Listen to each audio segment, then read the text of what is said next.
Hello, everyone. My name is Lori Ann Minoff, and I am joined here today with past state president of the Women's Council of Realtors, Florida, 2020 past president Christine Citrano. Thank you so much for being with us today, Christine. Oh, it's my pleasure. Thank you, Lorianne. Wanted to give you an opportunity to give us an introduction about yourself so we can get to know you better. Sure. I have lived in the Naples area since 2003. I moved here. I was not a realtor prior to this. The truth is I was a stay-at-home mom for about 14 years out in California, and then again out in Pennsylvania, outside of Philadelphia. And when my family and I moved here, I realized my kids were at an age where they really didn't need me to be so involved with them and their work and quite frankly, they probably didn't even want me at their school where I used to volunteer. So I thought, okay, I got to do something else. What can I do? What can I do? And it occurred to me that being a real estate agent would probably be a very fitting role for me. And I laugh now because that's probably most of us do. Because when you're on the outside looking in, it's like, oh, I could do this. I could do it part-time. This will be easy. I can make a little extra money. This will be great. And of course, then you realize once you're in the throes of it that this is a very challenging role. This requires a lot of time, a lot of education and self-knowledge, and every transaction is different. And so my mind shifted, but in a very good way. And I feel like real estate came into my life at the perfect moment for me to receive it. And when I reflect back on my decision to be a realtor and what did I envision that looks like, I thought about it. I've moved a lot in my life, and I thought about all of the different transactions that I personally had and the relationships that I had with my realtors of the time.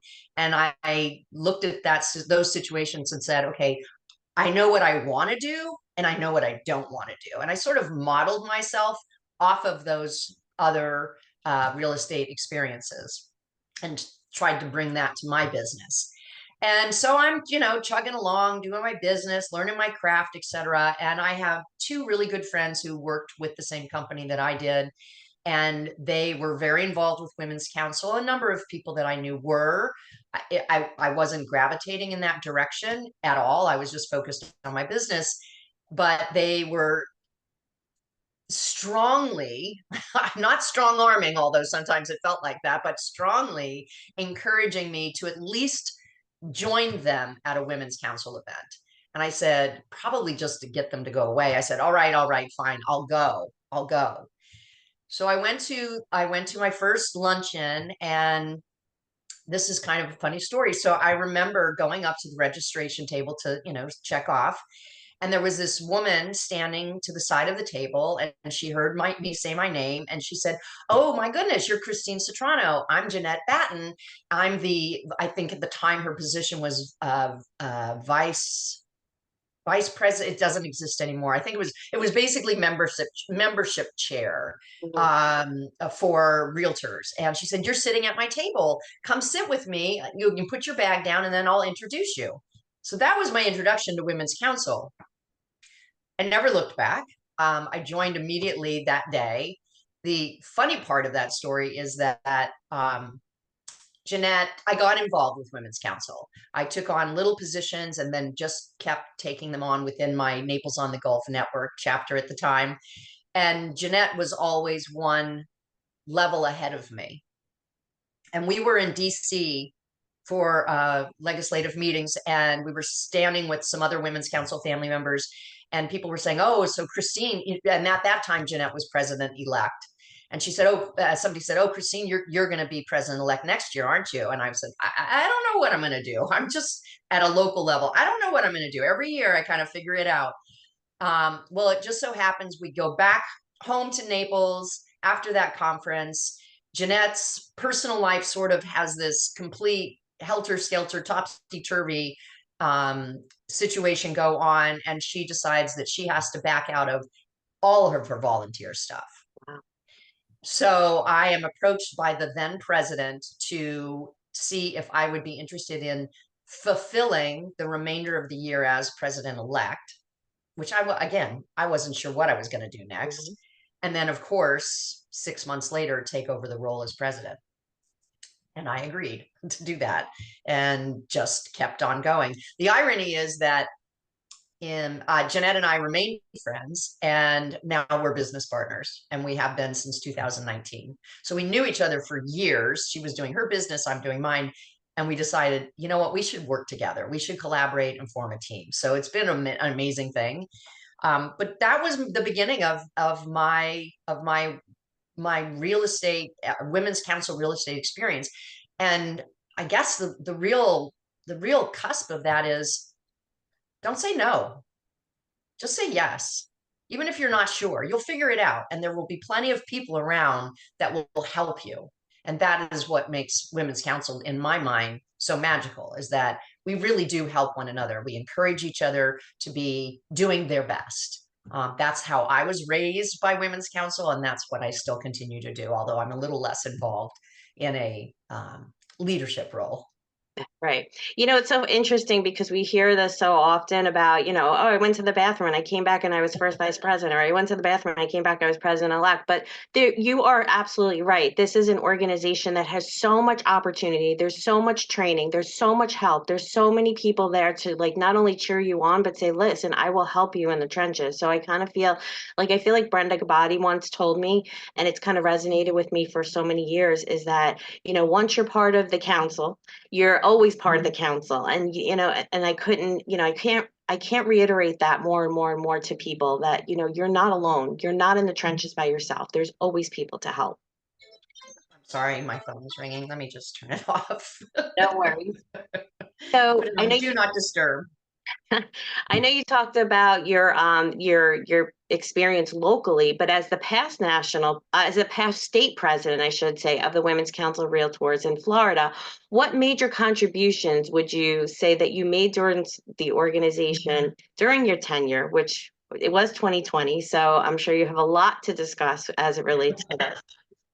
Well, I worked my way up the lineage of leadership and to take on the role of president in 2020. And in January, when we met up in Orlando for our midwinter meetings and installation, which I mean, everybody was so excited, myself included. We were all so jacked about what that year was going to be. Plans were being made. There were different things that me and my team were talking about, doing things a little differently than we had done in years previous. And everybody was super, super stoked about going forward.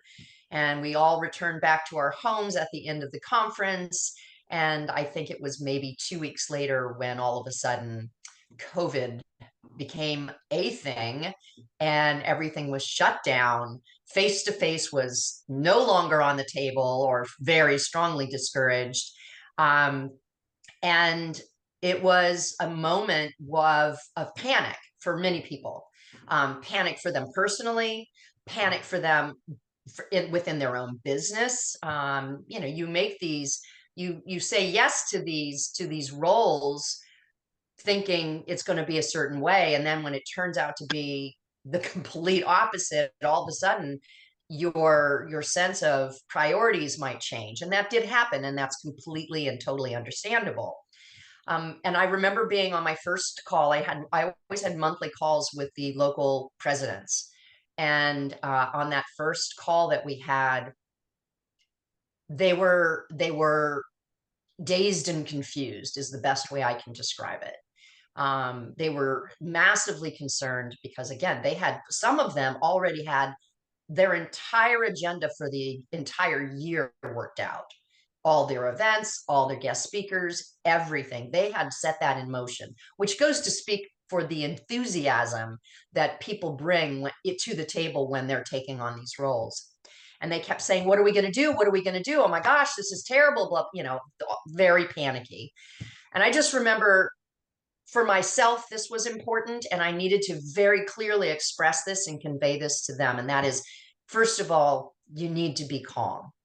You need to just sit back and take a big breath, or maybe a few, and just be calm. The world is not going to destroy You make sure you're safe, your family's safe, your loved ones are safe. Take care of business. That's always going to be the most important thing. With regard to Women's Council, your goals are still the same. Those have really not changed. The only thing now is we have these big boulders in front of us to getting to those goals. So you just have to figure out a new way to work around the obstacles to still reach your goals, which are taking care of your members, taking care of your business affiliates, making sure that everybody is still getting what they are expecting from their membership of Women's Council. Those are the goals. And so you just have to figure out a different way to do that. I think, honestly, my calm demeanor was one of the most helpful things that I brought to the table that year. I have a tendency to completely flip out if my car is making noises or lights are going on. I do not handle car problems well at all. I'm like, sell it, I want a new one. That's how I react to car problems.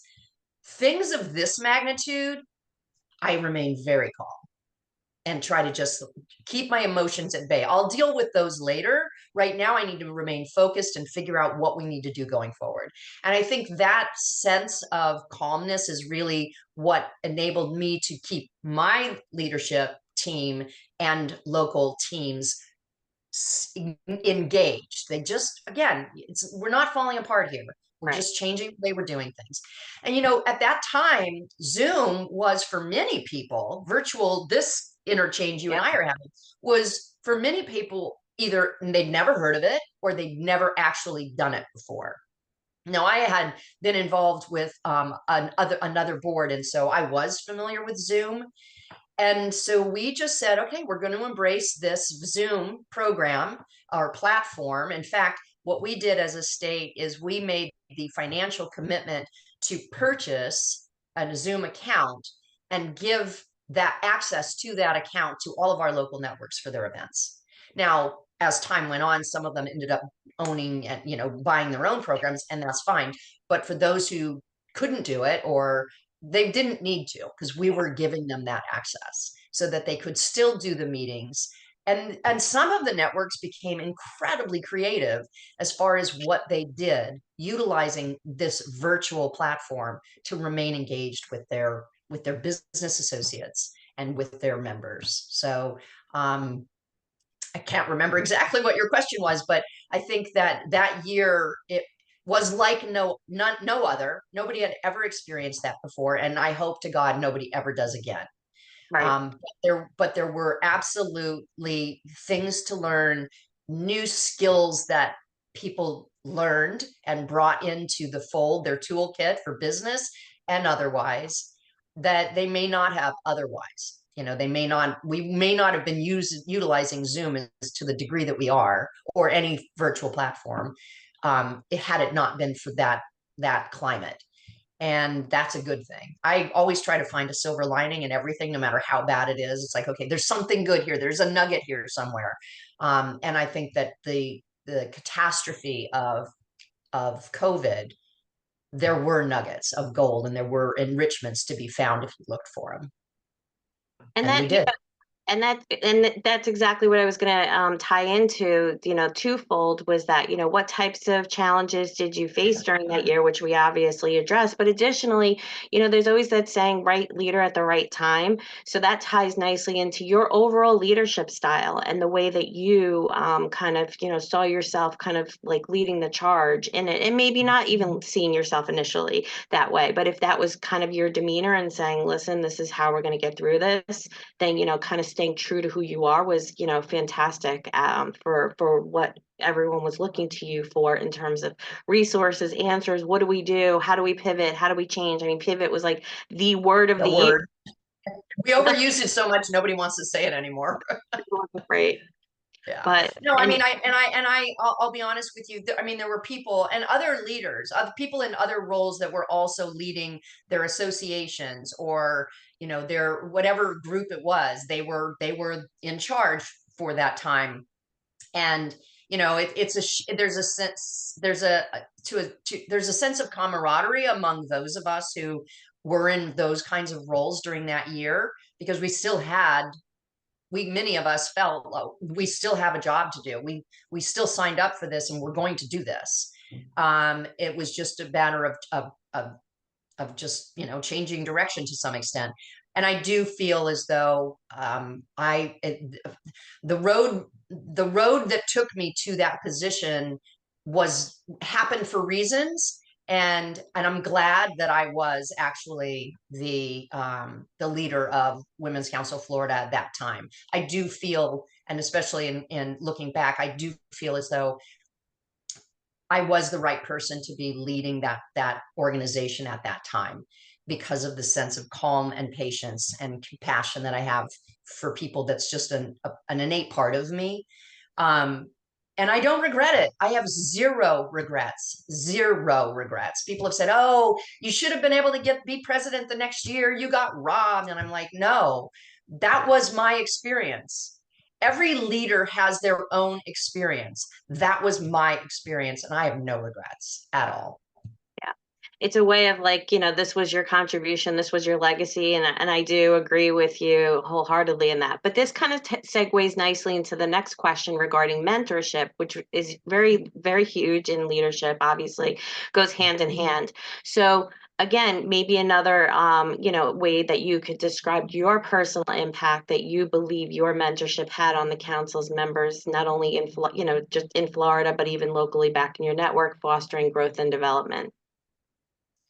I think that whenever you have an opportunity to meet someone who inspires you, whether it's just some little nugget that they said that you go, "Ooh, I want to latch onto that." I keep a notebook. I'm constantly writing things down, just whatever I might hear. In fact, I was just last week, on Friday, I was at the Florida Realtors Women in Real Estate Conference, which is one of the best conferences to attend. It's so empowering and joyful, and people from all walks of this real estate industry attend this conference. And I have not heard one person say, "What a waste of time, what a waste of money." Everyone says, "This is just the best conference. I will never miss it." And I have only missed one, and now two, because there was COVID when we did it virtually. And then I missed another one because I had another obligation. But every year they get better and better. And this year was no exception. But, you can find mentoring aspects in everything that you do, whether it's, like I said, some phrase that you hear that sticks with you, and all of a sudden that becomes part of your, almost like a mantra. It's something that you can turn to. It's something that I can turn to. Even though I may not talk to that person again, it's something that I latch onto, and it becomes a part of me. Or, actually with the individual themselves.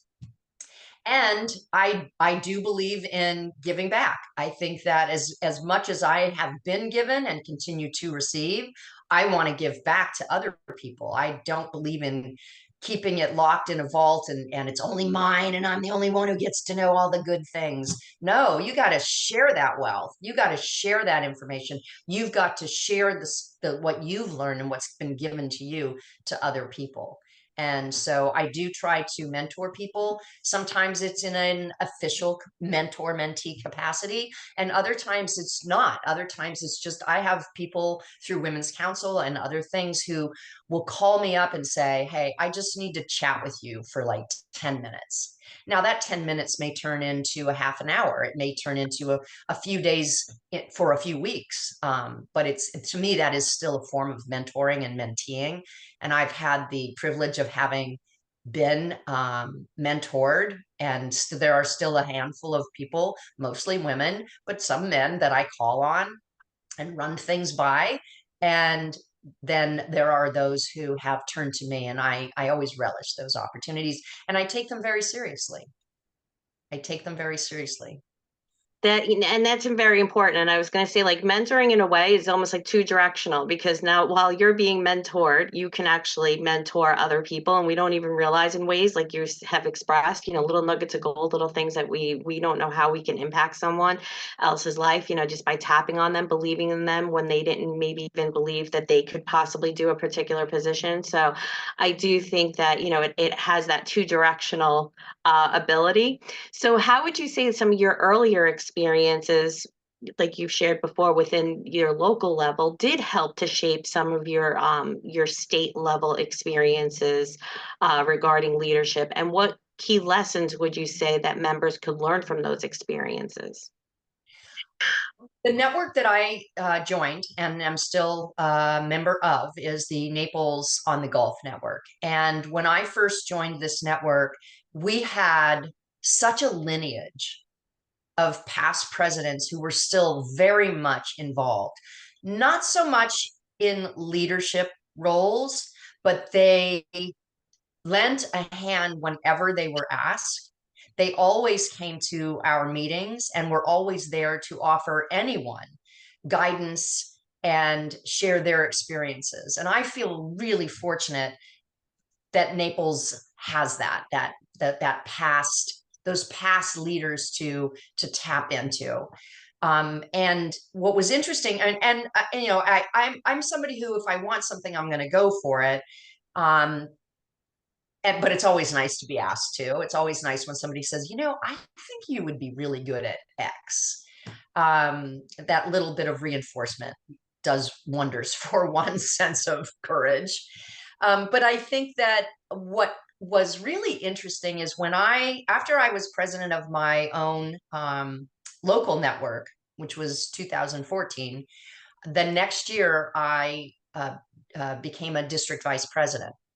And I had two districts that I was in charge of, and a total of 6 networks within those two districts. And what I found really interesting is all I knew was Naples. That was all I knew. I knew what Naples Women's Council did. Yes, I went to state events, but really, Naples was my home. That was what I knew, right? And all of a sudden, I'm going to these other networks and I'm seeing other things that they're doing. And I'm thinking, wow, we don't do it that way. And what I loved about that role as a district vice president is that I got to share with these other networks some of the things that my network was doing that they could borrow from. And I got to take things that these other networks were doing and bring them back to my network in case we wanted to try to do something like that. That kind of opening up the door to the possibilities of what a network could do by being open-minded towards what other networks was doing, that was I mean, it still sticks with me. Like, wow, it never occurred to me. I just thought this was it. Yeah. This is, we make a Big Mac this way and this is how we make it and everybody makes it the same way and that's just the way it is, and not giving any thought really to doing it any differently.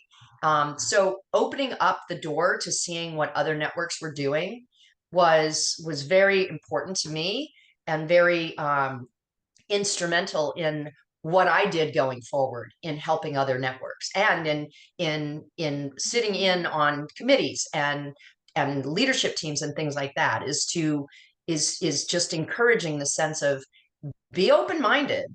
Let somebody give you an idea. It doesn't mean that you have to do it, but at least listen to it, because there may be something within there that really can work, that you can apply to your own, organization, to your own network, as it may be here in this case, to your own business. You don't know what you don't know, I guess, is really the bottom line. So keep your eyes, your ears, and your arms open to what other people are doing, because you might find that there's a benefit to that as well. I love it. I love it. What key lessons do you think that current members could learn from both your successes and setbacks that you've experienced? Because leadership is certainly not a straight path. No, it's a rocky one and it's up and down, and sometimes you're in the mud and you don't want to get up, and there are other times when you just say, gosh darn it, I am just going to get up and brush myself off and keep on going. I think that the lessons of that you can take, and I really encourage others to really hear this, is that first of all, no doesn't always mean no when it comes to sharing ideas, sharing thoughts of what you want to do. If someone says no, that's their advice to you, or that's their opinion of the situation, but that doesn't make it final when it comes to your path, well, your leadership path. So take what other people have to say lightly in everything. Never, this is so key. This is key for us as individual humans too. Do not take anything personally. Most of the drama and the nastiness and the ugliness that people can dump on you is really more about them than you. So if you, and even though it might be hurtful and you might want to fight back and you might want to go into the bathroom and cry and you might want to quit or any of these other things, if you have the mental ability to step back and say, wait a minute, this is really not about me. This is about them. It actually can flip a switch so that you become more compassionate towards what they have to say and what they're trying to do. And I think those two things are really important. Don't take it personally and don't always accept no as an answer. We all know in our heart of hearts, in our gut, what Yeah. really works for us. And that's the voice you need to be listening to. This is so true. I did LEAP 2 years ago. I want to say at this point, I believe it was 2 years ago. And Pamela Banks was my mentor, and she gave me the Four Agreements book. And one of the Four Agreements is take nothing personally. So it is so true. It is absolutely hands down. It's not. It's easier said than done sometimes because we do kind of get here. We're human and we get in our heads, but it really is the truth, and that is really great advice. And I also think that, you know, that doesn't mean that if somebody is really unloading on you, that you have to take that. I mean, I think it, and I say this with other teams that I work with, I think there's a really important um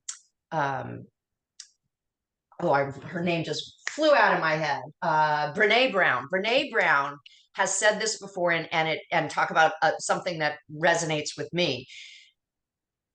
Sometimes you can be in the heat of a moment, and you might be experiencing this when you're in a governing board meeting with the other members. You know, everybody has pretty much an even say, right? Somebody may be really just unloading a lot of BS on the group or on you as an individual. And sometimes the best thing you can do is pause and say, you know what? I think we need to all just kind of take a step back, maybe take a walk around the block, calm down, and then reconvene. Because sometimes that's all you need. Because we all know what it's like when we feel like we're really being thrust upon by someone, and we get all pumped up, and we want to fight back, and we want to say this, and we want to stop them, and that it just escalates the situation. So sometimes the best thing to do, if you find yourself feeling that sense of is to just say, you know what, let's pause for just a moment. Let's just take a break. Let's separate, because I think that's really important. Separate, go to the bathroom, go get a drink of water, walk around the block, whatever it is.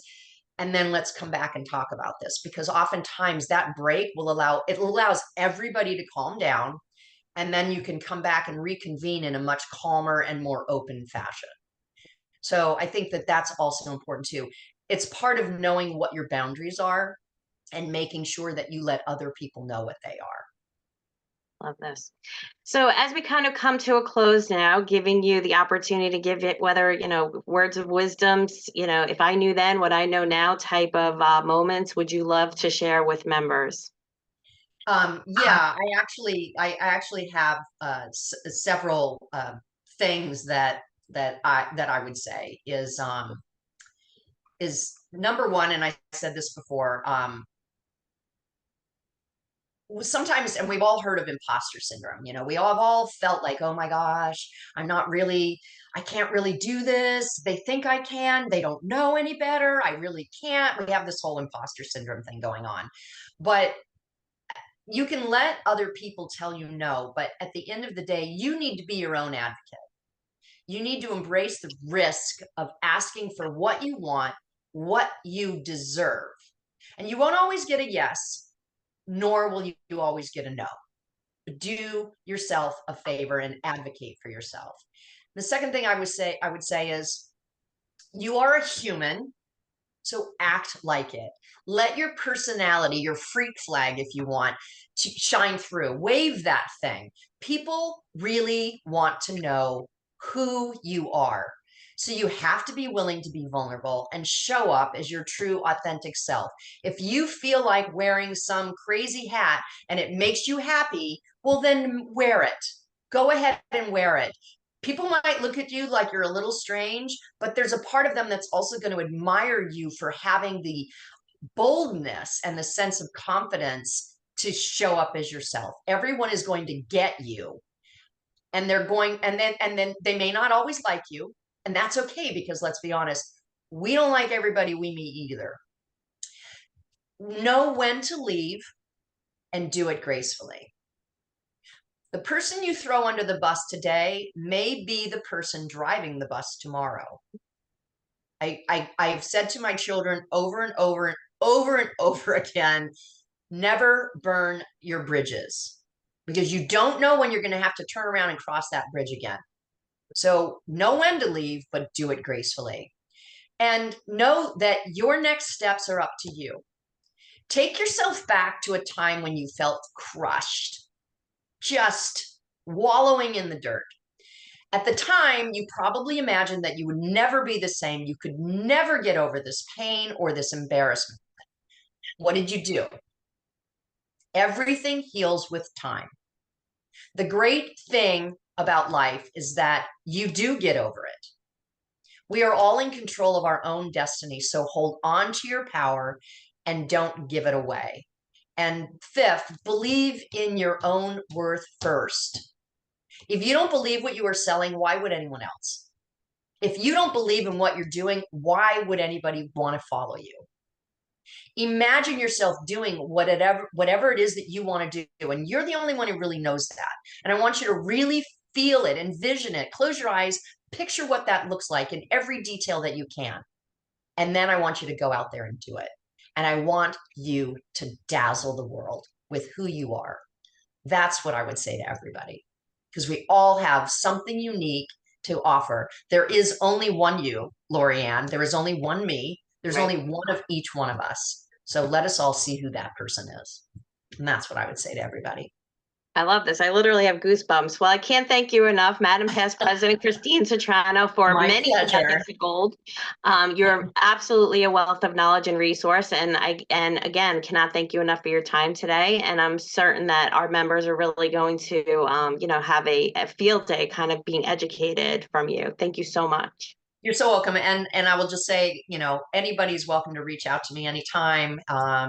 My door is open. My door is open. Would love to hear that. Thank you so much. You're Enjoy the so rest. welcome. Have a great day. Goodbye, everybody. Take care. Bye. Bye.